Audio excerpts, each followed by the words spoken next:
Dipersembahkan oleh Luwak White Coffee.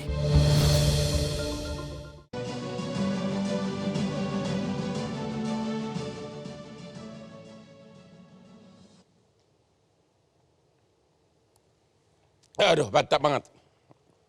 Pak Kusumo, Bapak pernah ditulis mau datang ke DPR? Ya, bukan Mau ngapain datang. itu? Bukan mau datang, dulu saya diundang. Oh, diundang? Bahas pasal yang sama. Udah, Bapak datang? Datang. Terus apa ditanya dan apa jawaban Bapak? Ya, saya fight di sana, saya bilang tidak mungkin, saya bilang gitu. Apalagi kalau kita baru menawarkan. Antara yang menawarkan dan yang ditawarkan biasanya cuma berdua. Loh, Ya. yang tahu siapa?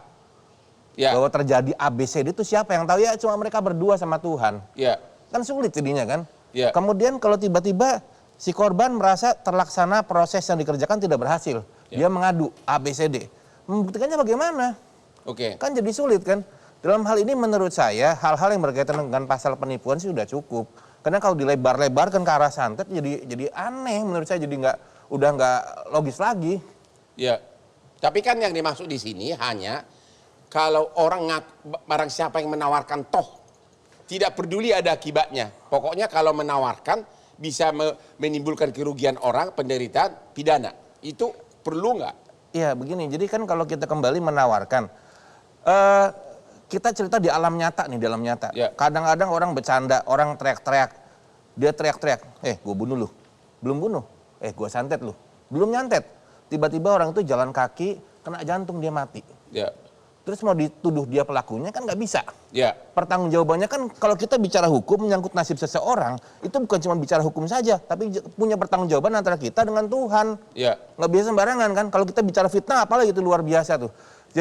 Jadi kalau kita mengarahkan lagi pada endingnya nanti adalah pembuktian. Ya. Begitu pasal itu diterapkan, endingnya pembuktian. Dan pembuktiannya itu omong kosong. Artinya menurut Bapak tidak mungkin bisa dibuktikan apakah santet itu menimbulkan akibat kepada orang lain? Sulit sekali. Sangat Karena? sulit. Ya seperti tadi saya bilang, nanti akan ada polsustet. Polisi masuk ke olah TKP, dia akan bilang, waduh saya lihat itu cahaya hijau dari sana menuju ke sana, wah kuning. Kan persepsi kebatinan, persepsi spiritual, setiap orang juga belum tentu sama. Ya. Nanti polisi satunya bilang, oh menurut saya dari sana Pak, hijau masuk ke sini merah. Wah ini kacau kan. Belum nanti masuk jaksanya bicara lain lagi. Belum hakimnya lain lagi. Dia akan rancu. Bapak sendiri terkenal ahli spiritual. Keahlian Bapak Ya. apa sih? Pengobatan, terapi. Pengobatan apa? Jangan-jangan pengobatan santet juga? Iya, pengobatan santet, terapi perawan seumur hidup. Tadu, terapi? Perawan seumur hidup. Apa? Perawan seumur hidup. Gimana sih maksudnya Pak seumur hidup? Caranya? Ada caranya. Ya dengan medis atau dengan doa-doa? Dengan energi namanya. Berapa ribu yang sudah Bapak bikin perawan seumur hidup? Banyak sekali. Oke, itu termasuk santet enggak? Menurut Membuat saya perawan seumur hidup? Tidak menurut saya. Karena Jadi? itu nolong orang ya. Orang yang biasanya. Pak, jangan Bapak juga bisa dipidana karena itu janji-janji. Itu janji bohong atau apa? Sama dengan santet dong? Oh enggak. Itu bisa dibuktikan. Bisa dibuktikan? Bisa dibuktikan. Pantas Bapak benar-benar fit badannya ya. Bisa nggak dijelaskan secara gamblang santet itu apa sih? Santet itu sebuah energi, jadi energi metafisika, energi alam X yang digunakan untuk menyakiti orang lain. Jadi garis bawahnya adalah menyakiti. Orang sehat tiba-tiba sakit, orang makan tiba-tiba muntah. Hanya dengan energi Energi X dari si pelaku ini, dari si pengirim. dari si pengirim. Dari si pengirim. Itu memang eksis, ada. Ada, sebetulnya begini, di alat-alat kalau kita bicara energi itu akan luas sifatnya. Ya. Karena tukang servis radio pun nanti kan bisa gitaran, bisa bicaranya juga energi juga. Ya. Kalau dalam dunia yang lebih nyata, sebetulnya santet secara ilmiah juga bisa dijelaskan. Karena di dunia barat Ya kalau sana, memang bisa dijelaskan kenapa Bapak keberatan, berarti santet itu bisa diatur dong. begini masalahnya pertama, korban itu pasti abu-abu, pembuktiannya akan sulit tetap. Endingnya tuh akan abu-abu, akan 0-0 aja, omong kosong. Ya, tapi kan Bapak bilang ada. Kan kalau ada berarti bisa dibuktikan. Nah Santet sekarang itu saya ada. contohkan begini, seseorang yang dinyatakan X kena santet misalnya. Ya. Ini pembuktiannya akan sulit. Kalau kita bicara nanti harus ada korban, ada pelaku, ada alat bukti dan ada saksi. Ya. Sekarang alat buktinya anggaplah ada pisau dan lain-lain.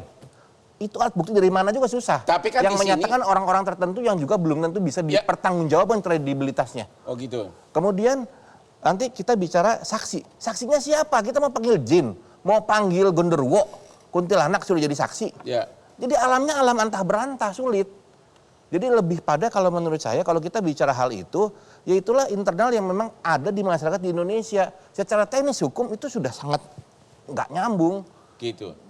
Jadi santet itu memang ada, yaitu kekuatan seseorang untuk mentransfer energi ke orang lain yang menimbulkan penderitaan. Begitu? Penderitaan, betul. Rasa sakit. Rasa sakit, penderitaan, ya bahkan kematian. Oke.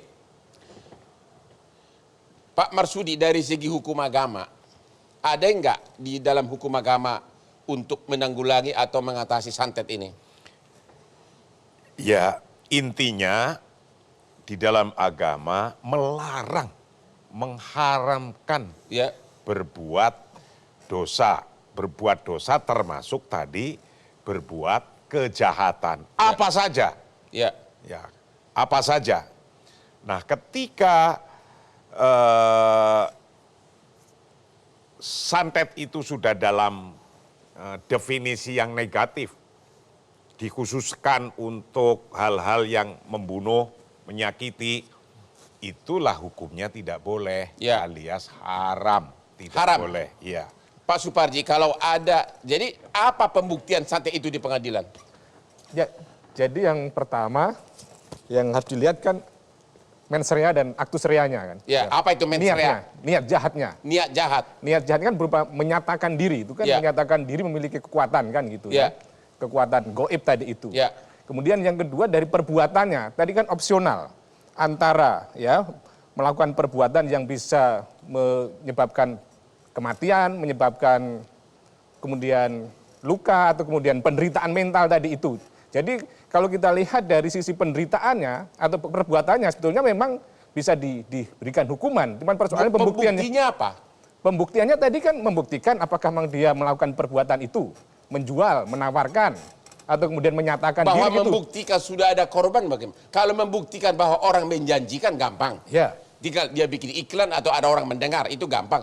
Tapi membuktikan bahwa santet ini telah memakan korban, apa pembuktiannya bahwa itu adalah hasil santet? nah disitulah problemnya yang mestinya diformulasikan kembali kalimatnya. Karena kalimatnya kata-katanya dapat, ya. Ya. Artinya kan tidak material, tidak harus ada akibat kematian, penderitaan mental atau kemudian sakit tadi itu.